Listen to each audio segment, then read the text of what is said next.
સુરતમાં પીસીબીને મળી છે મોટી સફળતા। સુરતમાં દારૂ સપ્લાયની નવી ટ્રીક જોવા મળી છે। કિન્નર બનીને દારૂ સપ્લાય કરતા 2 સહિત 5 ઇસમો ઝડપાયા છે। બાતમીના આધારે દારૂનું કટિંગ કરતા 5 લોકો ઝડપાયા છે। આરોપીઓ ટુ વ્હીલર તેમજ રિક્ષામાં કરતા હતા દારૂની કટિંગ। તો 5માંથી 2 આરોપી કિન્નરોનો વેશ ધારણ કરીને દારૂનું કટિંગ કરતા હતા। 2 આરોપી અકબર શેખ અને જેનિશ ભાવનગરી કિન્નર બનીને દારૂનું કટિંગ કરતા હતા। अन्य 3 ઇસમો અભય સિંહ, પ્રશાંત કહાર અને ગુંજન કહારની ધરપકડ કરવામાં આવી છે।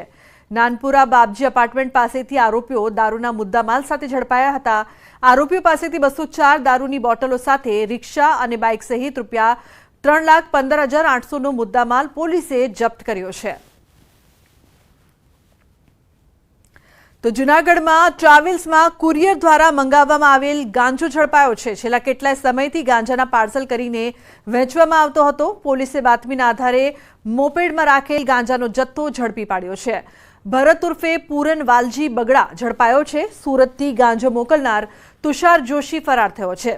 તો પોલીસે નશાકારક ગાંજો, મોપેડ, મોબાઈલ સહિત રૂપિયા 55,800નો મુદ્દામાલ કબજે કરીને વધુ તપાસ હાથ ધરી છે।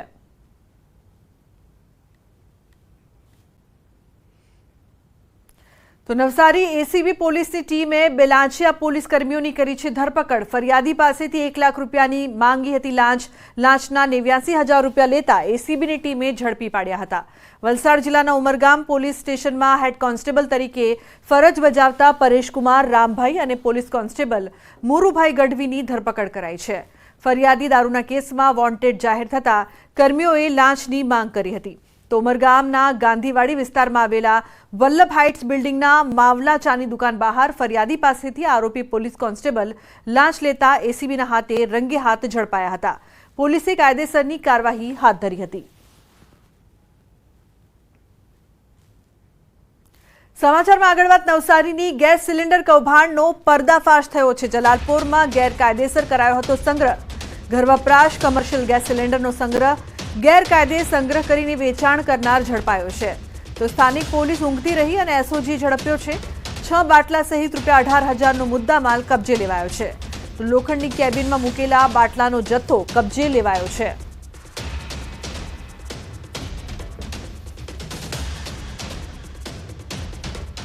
ગીર સોમનાથના ગ્રામ્ય વિસ્તારમાં સિંહના આંટાફેરા જોવા મળ્યા છે। કોડીનારમાં સિંહ પરિવારની રોડ પર લટાર રાહદારીએ બનાવેલો સિંહનો વિડીયો વાયરલ થયો છે। જામવાડા રોડ પર રોણાજ ગામ નજીક દેખાયો સિંહ પરિવાર। સિંહણ અને બાળસિંહ રસ્તો ઓળંગતા નજરે પડ્યા। પાણી અને ખોરાકની શોધમાં સિંહો રહેણાંક વિસ્તારમાં દેખાયા હતા। કોડીનાર શહેરની નજીક સિંહ પરિવારની હાજરીથી ભયનો માહોલ જોવા મળ્યો। તો કોડીનાર શહેર નજીક સિંહની હાજરીથી લોકોમાં ફફડાટ ફેલાયો છે। તો ગ્રામ્ય વિસ્તારમાં સિંહના આંટાફેરા સતત વધી રહ્યા છે ત્યારે આ દ્રશ્યો સામે આવ્યા જ્યાં સિંહ પરિવાર જોવા મળ્યો। તો સિંહણ અને બાળસિંહ રસ્તો ઓળંગતા નજરે પડ્યા હતા જે સમયે રાહદારીએ આ સમગ્ર ઘટના કેમેરામાં કેદ કરી હતી।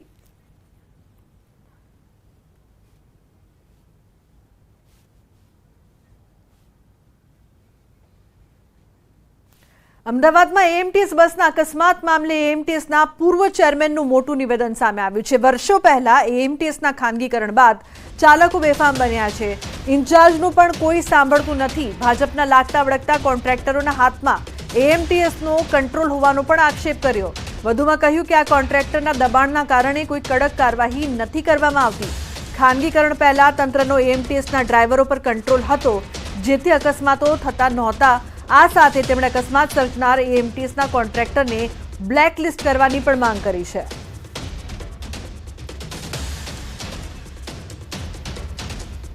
તો મહત્વનું છે કે એએમટીએસના પૂર્વ ચેરમેનનું મોટું નિવેદન સામે આવ્યું છે અને આ નિવેદનમાં બેદરકારીનું જે મુખ્ય કારણ છે તે પણ તેમણે જણાવ્યું છે કે જે ડ્રાઈવરો છે તે ડ્રાઈવરો કંટ્રોલમાં એએમટીએસના ખાનગીકરણ બાદ ચાલકો બેફામ બન્યા છે। તો ભાજપના લાગતા વળગતા કોન્ટ્રાક્ટરોને હાથે કંટ્રોલ છે તેવું પણ તેમણે કહ્યું। કોન્ટ્રાક્ટરના દબાણથી કાર્યવાહી પણ નથી થતી।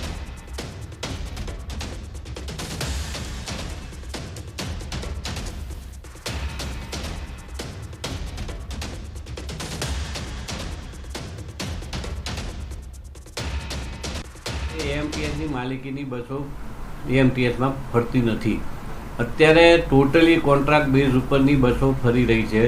ત્યારે હું એમ માનું છું કે કોન્ટ્રાક્ટની બસોને તો પહેલાં કોન્ટ્રાક્ટરની જે બસો ચાલી રહી છે એમાં એમના લાગતા વળગતા જવાબદારીપૂર્વક કહું છું કે ભારતીય જનતા પાર્ટીના લાગતા વળગતા કોન્ટ્રાક્ટરોને એક ઓબ્લાઇઝ કરવા માટે થઈને જાણે એએમટીએસ ચલાવવામાં આવતી હોય એ રીતે ચાલી રહ્યું છે. બેફામ રીતે ડ્રાઈવર કંડક્ટરો વર્તી રહ્યા છે. પહેલાં તો એએમટીએસનો સ્ટાફ રહેતો હતો અને એએમટીએસના ડ્રાઈવર કંડક્ટરો હોવાના હિસાબે એએમટીએસનો પૂરેપૂરો કંટ્રોલ ડ્રાઈવર કંડક્ટરો ઉપર રહેતો હતો અને આટલી બધી અકસ્માતોની હારમાળા સર્જાતી નહોતી. પણ આજે કોન્ટ્રાક્ટરો એટલા બધા બેફામ થઈ ગયા છે કે એની ઉપર ટ્રાન્સપોર્ટ મેનેજર પણ કોઈ એક્શન નથી લઈ શકતા એવી હું માનું છું કે દબાણપૂર્વક પરિસ્થિતિ ચાલી રહી છે. તો લોકસભાની ચૂંટણી પરિણામો બાદ કોંગ્રેસમાં રાજીનામાનો દોર જોવા મળી રહ્યો છે. ડાંગ જિલ્લા કોંગ્રેસ પ્રમુખે આપ્યું છે રાજીનામું. મુકેશ પટેલે જિલ્લા કોંગ્રેસ પ્રમુખ પદેથી રાજીનામું આપ્યું છે. વલસાડ ડાંગ લોકસભા બેઠકમાં ડાંગમાં કોંગ્રેસનું પ્રદર્શન નિરાશાજનક રહ્યું હોવાનું કારણ આપ્યું છે. ડાંગ જિલ્લામાં કોંગ્રેસે માઇનસ રહેતા હારની જવાબદારી સ્વીકારી છે. તો પ્રદેશ કોંગ્રેસ પ્રમુખ શક્તિસિંહ ગોહિલને રાજીનામું મોકલ્યું છે.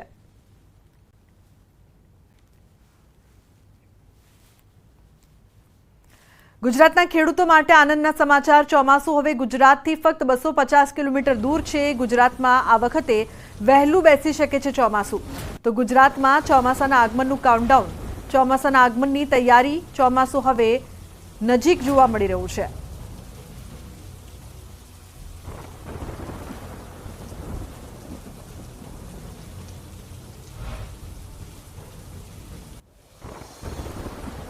ચોમાસા પહેલા જ વરસાદનું રેડ એલર્ટ. મહારાષ્ટ્ર અને ગોવામાં અત્યંત ભારે વરસાદની સંભાવના છે.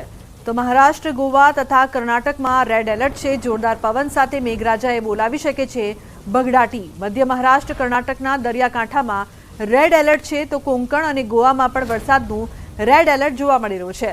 11 જૂન સુધીમાં વરસાદનું રેડ એલર્ટ છે. 50 કિલોમીટરની ઝડપથી ફૂંકાઈ શકે છે પવન. એક જ દિવસમાં 8 ઇંચથી વધુ વરસાદ ત્રાટકવાની સંભાવના છે.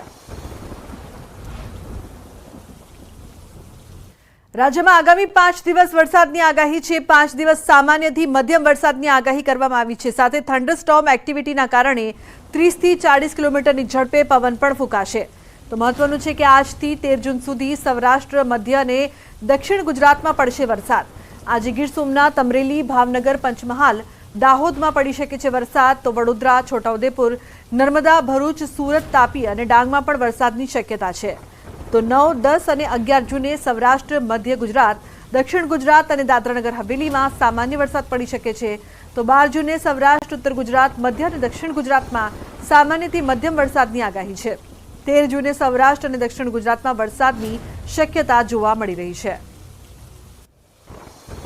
गुजरात रीजन के लिए डे 1 से डे 4 यानी आने वाले 4 दिनों के लिए फ्यू प्लेसेस पे लाइट से मॉडरेट रेनफॉल होने का पूर्वानुमान दिया गया है. और जो डिस्ट्रिक्ट है जहां पे आने वाले 4 दिनों के लिए साउथ गुजरात रीजन के डिस्ट्रिक्ट में फ्यू प्लेसेस पे लाइट से मॉडरेट रेन होने का पूर्वानुमान दिया गया है. वो डिस्ट्रिक्ट हैं बड़ोदरा, छोटा उदयपुर, नर्मदा, भरूच, सूरत, डांग, नवसारी, वलसाड़, तापी, दमन और दादरा नगर हवेली.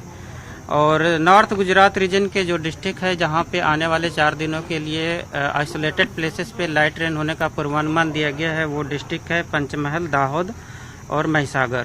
डे 5 के लिए गुजरात और सौराष्ट्र रीजन के लिए आइसोलेटेड प्लेसेस पे लाइट रेन होने का पूर्वानुमान दिया गया है. और जो डिस्ट्रिक्ट है जहां पे आइसोलेटेड रेन होने का पूर्वानुमान है वो डिस्ट्रिक्ट है साबरकांठा, अरावली, दाहोद, महिसागर, नर्मदा, सूरत, डांग, नवसारी, वलसाड़, तापी, दमन और दादरा नगर हवेली.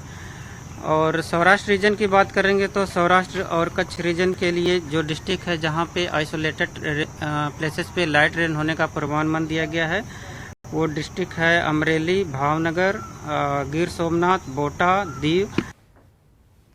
તો ચોમાસા પહેલા જ નદીઓમાં પાણીની આવક શરૂ થઈ છે. ગુજરાતની નદીમાં ચોમાસા પહેલા આવક શરૂ થઈ છે.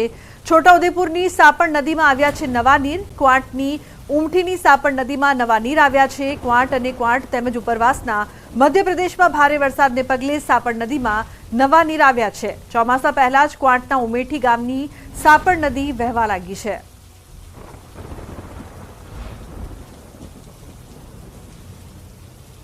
તો રાજ્યમાં પાણીની સમસ્યાને લઈને રાહતના સમાચાર સામે આવી રહ્યા છે। ગુજરાતની જીવાદોરી સમાન નર્મદા ડેમમાં વગર વરસાદે નવા નીર આવ્યા છે। મહારાષ્ટ્ર અને મધ્યપ્રદેશમાં વીજ ઉત્પાદન શરૂ થતાં નર્મદા ડેમમાં પાણીની આવક થઈ છે। તો નર્મદા ડેમની મહત્તમ સપાટી 123.98 મીટર પર પહોંચી છે। ડેમની મહત્તમ સપાટીએ જે દરવાજા બેસાડવામાં આવ્યા છે તે 121.92 મીટર છે, જ્યારે ડેમની મહત્તમ સપાટી 138.68 મીટર છે। હાલ નર્મદા ડેમમાં ઉપરવાસમાંથી 94,000 ક્યુસેક પાણીની આવક થઈ રહી છે, જેને લઈને ગુજરાત માટે મેઇન કેનાલમાં 20,000 ક્યુસેક પાણી આપવામાં આવી રહ્યું છે। ત્યારે આ ચોમાસામાં નર્મદા ડેમ તેની મહત્તમ સપાટી પર ઝડપથી પહોંચશે તેવા એંધાણ વર્તાઈ રહ્યા છે। જીવાદોરી સરદાર સરોવર નર્મદા ડેમ ખરેખર આજે ગુજરાત માટે એક સારા સમાચાર લઈને આવ્યું છે, કારણ કે જે ઉપરવાસમાં મધ્યપ્રદેશ અને મહારાષ્ટ્રમાં જે પાવર હાઉસ શરૂ થતાં 94,000 ક્યુસેક જેટલું પાણી આ જે નર્મદા ડેમમાં નવા નીર આવી રહ્યા છે, જેને લઈ નર્મદા ડેમની સપાટી ઉત્તરોત્તર વધી રહી છે। ખાસ વાત કરીએ તો હાલ જે ઉનાળા જે ચાલી રહ્યો છે અને ઉનાળા પૂર્ણ થવા આવ્યો છે અને ચોમાસું બેસશે, પરંતુ હાલ ઉનાળાના 41 થી 45 જેવા ડિગ્રી તાપમાનમાં પણ સરદાર સરોવર નર્મદા ડેમમાં પાણીની આવક થતાં નર્મદા ડેમની જે મહત્તમ સપાટી જે છે 121.92 મીટર તે વટાઈ ચૂકી છે। અને હાલ તમે જે ન્યૂઝ 18 ગુજરાતી પર જોઈ શકો છો એક્સક્લુઝિવ દ્રશ્યો કે જે એના દરવાજા છે એ દરવાજા લગોલગ પાણી આવી ચૂકી છે, કારણ કે 123.98 મીટરે નર્મદા ડેમ પહોંચ્યો છે અને ઉપરવાસમાંથી 94,000 ક્યુસેક પાણીની આવક થઈ રહી છે। એટલે કહી શકાય કે જે આવનારા દિવસોમાં જે મહત્તમ જે ડેમની સપાટી છે 138.68 મીટર જે સર કરશે। હાલ જે વહેલી તકે જે વરસાદ પડે અને જો વધારે વરસાદ પડે તો જે ટૂંક સમયમાં જ આ જે નર્મદા ડેમ જેની મહત્તમ સપાટી વટાવે તેમ લાગી રહ્યું છે। હાલ તો જે નર્મદા ડેમની સપાટી ઉત્તર વધારો થઈ રહ્યો છે, જે ગુજરાત માટે એક સારા સમાચાર કહી શકાય। દીપક પટેલ, ન્યૂઝ 18 ગુજરાતી, નર્મદા। તો અમદાવાદમાં વરસાદ પહેલા ચોમાસા જેવો માહોલ જોવા મળી રહ્યો છે। નિકોલના ગોપાલ ચોક વિસ્તારમાં ભરાયા છે પાણી। ગટર લાઇન તૂટી ગટરના પાણી રોડ પર ફરી વળ્યા। રોડ પર પાણી ફરી વળ્યા છે, વાહન ચાલકો પરેશાન થઈ રહ્યા છે। સ્થાનિકોની એએમસીને ફરિયાદ છતાં નિરાકરણ નથી આવી રહ્યું।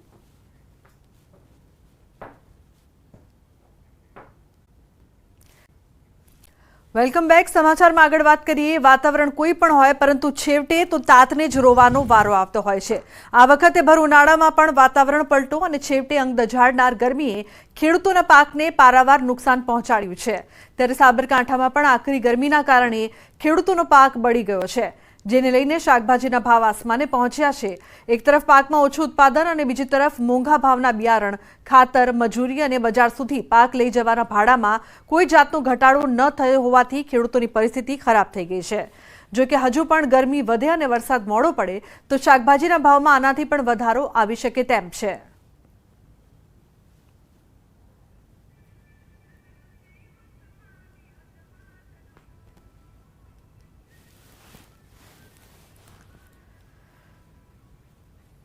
ગરમી વધવાના કારણે ખેડૂતોને જે પાકમાંથી ઉત્પાદન મળતા હતા, પહેલા જે હવે 10 થી 15 પાઉચ ભીંડા લઈને આવતા હતા, એની જગ્યાએ 4-5 પાઉચ થઈ ગયા છે। અતિશય ગરમીના લીધે બહુ ગરીબ પડે છે। દૂધી હોય તો દૂધીના બોપચા પડી જાય છે, ભીંડા હોય તો ભીંડાના ફૂલ ગરીબ પડે છે। એનાથી જે પ્રોડક્શન જે મળવું જોઈએ એ દારા ગરમીના લીધે ઘટતું જાય છે। એ પેલા 25 કપાઈ ગયો તારે, એના કારણે હાલ ભાવ બી પ્લસ થયા છે, પણ હમણાં માલ કપાઈ ગયો એટલે પૈસા તો એટલા જ આવે છે, મજૂરી એટલી લાગે છે, એટલે આ ભાવમાં તો કોઈ ના પોસાય। તો સુરેન્દ્રનગરમાં દુધરેજ નજીક નર્મદા કેનાલ પરનો પુલ ભ્રષ્ટાચારની ચાડી ખાઈ રહ્યો છે। ધ્રાંગધ્રા જવા તરફના પુલ પર એક જ વર્ષમાં 4થી વાર ગાબડું પડ્યું છે, જેના કારણે વાહન ચાલકો ફરી જીવના જોખમે ત્યાંથી પસાર થવા મજબૂર બન્યા છે। પુલ પર દર વખતે ગાબડું પડે છે અને બેદરકાર તંત્ર દર વખતે થીંગડા મારીને સંતોષ માની લે છે। તંત્ર દ્વારા હાલ સમારકામ તો કરવામાં આવ્યું છે, પરંતુ તેમાં પણ લોટ પાણીને લાકડા જેવો ઘાટ સર્જાયો છે। સમારકામના બીજા જ દિવસે ફરી રોડ પર તિરાડો જોવા મળી રહી છે। ત્યારે સ્થાનિકો યોગ્ય સમારકામની માંગ પણ કરી રહ્યા છે, પરંતુ તંત્ર હજુ કોઈ મોટી દુર્ઘટનાની રાહ જોઈ રહ્યું હોય તેવું લાગી રહ્યું છે। ધ્રાંગધ્રાનો જે નેશનલ બ્રિજ આવેલો છે, જે નર્મદા કેનાલથી પસાર થાય છે, આજે વર્ષની અંદર આ 4 વાર ગાબડા પડ્યા અને 4 વાર આ રોડ બંધ કરીને ટ્રાફિક જામ થાય છે અને 4 વાર થીગડા મારે છે। ત્યારે મોરબી જેવી દુર્ઘટના બનશે આ તો વહેતી કેનાલ છે, આમાં ક્યારે શું થાય તેનું નક્કી નથી, કેટલા માણસો મરી જાય છે. મોટી દુર્ઘટના બનશે ત્યારે સરકારી તંત્ર જાગશે એવું લાગે છે. જે હેવી કેનાલ છે કે જે બે કાંઠે પાણી છે વહી રહ્યું છે, એમાં ગમે ત્યારે પડી શકવાની પૂરેપૂરી શક્યતા છે. તો સરકાર શું મોરબીની હોનારતની જેમ આ હોનારતની પણ એક રાહ જોઈ રહી છે, અસંખ્ય માણસોના જીવહાનિની રાહ જોઈ રહી છે. એ મારો પ્રશ્ન છે અને એ બાબતમાં સરકાર શું યોગ્ય તાત્કાલિક નિર્ણય લેવા માંગે છે એ આપના માધ્યમથી હું સરકારશ્રીને વિનંતી કરું છું. સુરેન્દ્રનગર શહેરને કચ્છ સાથે જોડતા મુખ્ય હાઈવે પરના દુધરેજ નજીક આવેલ નર્મદા કેનાલ પુલ પર છેલ્લા 1 વર્ષમાં ચોથી વાર ગાબડું પડવાનો બનાવ બન્યો છે અને જેને લઈ અને વારંવાર વાહન ચાલકોને હાલાકીનો સામનો કરવો પડે છે અને તંત્ર જાણે કોઈ મોટી દુર્ઘટનાની રાહ જોઈ રહ્યું હોય તેમ વારંવાર આ જે નર્મદા કેનાલ પરના જે પુલ છે એમાં વારંવાર ગાબડા પડતા ઠીકડા મારવાની જે નીતિ છે એ તંત્ર દ્વારા અપનાવવામાં આવી રહી છે. આપ ટીવી પરના દ્રશ્યોમાં જોઈ શકો છો કે આ ગઈકાલે સાંજે જ આ પુલ પર ગાબડું પડ્યા બાદ તંત્ર દ્વારા રિપેરિંગ કામ હાથ ધરવામાં આવ્યું હતું, પરંતુ હજુ પણ આ રિપેરિંગ કામમાં પણ લોટ પાણીને લાકડા હોય તેવી સ્થિતિ જોવા મળી રહી છે.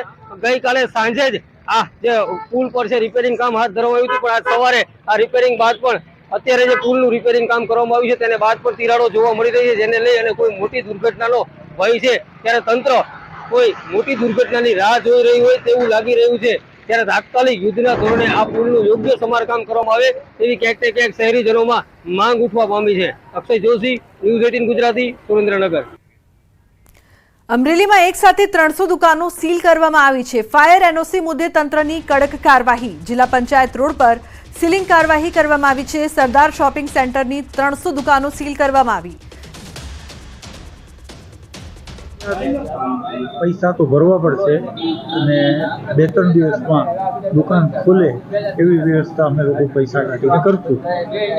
ખરેખર આ શોપિંગ સેન્ટરની વ્યવસ્થા માર્કેટિંગ યાર્ડ કરે છે, એને સંપૂર્ણ વ્યવસ્થા કરી અને દુકાનો એલર્ટ કરવી જોઈએ, પણ એ નથી કર્યું અને એ લોકો પોતાની જવાબદારીમાંથી છૂટી જવા માંગે અને જુદા જુદા ભાડૂતો હોય, જુદા જુદા માલિકો એની ઉપર ઢોળી દીધું. 2-3 દિવસ થયા અમારા ધંધા રોજગાર બંધ છે અને ખરેખર તો આ જે ફાયર સેફટીનો મુદ્દો છે તો એ માર્કેટિંગ યાર્ડને શોપિંગ બનાવતા સમયે જ આનું વ્યવસ્થા કરી અને એનઓસી લઈ અને ત્યારબાદ દુકાન સોંપવી જોઈએ. દરેક માળમાં 100 દુકાન અને ચોથા માળ પર પણ 50 દુકાન આવેલી છે. 350 દુકાનનું આ શોપિંગ સેન્ટર છે. રાજકોટ ગેમ ઝોનમાં અગ્નિકાંડ થયા બાદ તંત્ર સફાળું જાગ્યું અને તમામ જગ્યાએ ફાયર સેફટી માટેના પગલાઓ લેવામાં આવી રહ્યા છે. અમરેલીના જિલ્લા પંચાયત રોડ પર આવેલા સરદાર શોપિંગ સેન્ટરમાં આજે 3જો દિવસ છે કે 300 દુકાનો સીલ કરી દેવામાં આવી છે. આપ દ્રશ્યો જોઈ શકો છો કે તમામ દુકાનો છે એ બંધ કરી દેવામાં આવી છે. આ 3 માળનું કોમ્પ્લેક્સ છે, દરેક માળ પર 100 દુકાનો છે. તમામ દુકાનોને સીલ મારી દેવામાં આવ્યા છે ને દરેક વેપારી હોય કે ઓફિસ ધારક હોય તમામને ફાયર એનઓસી લેવી, ફાયરના સેફટીના સાધનો લેવા માટેનું કહેવામાં આવી રહ્યું છે. અત્યારે હજુ પણ વેપારીઓ છે પૈસા એકઠા કરી રહ્યા છે ને તમામ લોકો એક સાથે પૈસા ભરે ત્યારે જ આ શોપિંગ સેન્ટર ખુલે તેવું વેપારીઓ કહી રહ્યા છે. રાજન ગઢિયા, ન્યૂઝ 18 ગુજરાતી, અમરેલી.